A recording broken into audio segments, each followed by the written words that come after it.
The King and Queen of Hearts were seated on their throne when they arrived, with a great crowd assembled about them. All sorts of little birds and beasts, as well as the whole pack of cards. The knave was standing before them in chains, with a soldier on each side to guard him. And near the king was the white rabbit, with a trumpet in one hand and a scroll of parchment in the other. In the very middle of the court was a table with a large dish of tarts upon it.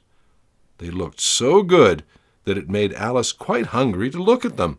I'd wish they'd get the trial done, she thought, and hand round the refreshments. But there seemed to be no chance of this, so she began looking at everything about her to pass away the time. Alice had never been in a court of justice before, but she had read about them in books, and she was quite pleased to find that she knew the name of nearly everything there. That's the judge, she said to herself, because of his great wig. The judge, by the way, was the king, and as he wore his crown over the wig, look at the frontispiece if you want to see how he did it, he did not look at all comfortable, and it was certainly not becoming. And that's the jury box, thought Alice. And those 12 creatures. She was obliged to say creatures, you see, because some of them were animals and some were birds. I suppose they are the jurors. She said this last word 2 or 3 times over to herself, being rather proud of it, for she thought, and rightly too, that very few little girls of her age knew the meaning of it at all.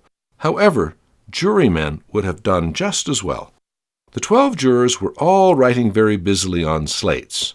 What are they doing? Alice whispered to the Gryphon. They can't have anything to put down yet, before the trial's begun.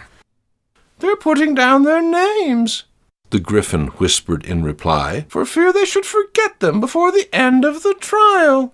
Stupid things!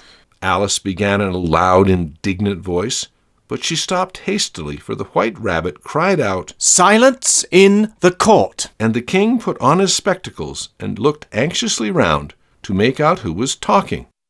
Alice could see, as well as if she were looking over their shoulders, that all the jurors were writing down stupid things on their slates, and she could even make out that one of them didn't know how to spell stupid, and that he had to ask his neighbor to tell him. A nice muddle their slates will be in before the trial's over, thought Alice.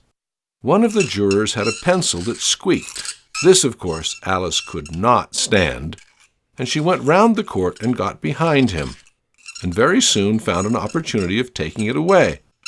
She did it so quickly that the poor little juror, it was Bill the lizard, could not make out at all what had become of it. So, after hunting all about for it, he was obliged to write with one finger for the rest of the day, and this was of very little use, as it left no mark on the slate.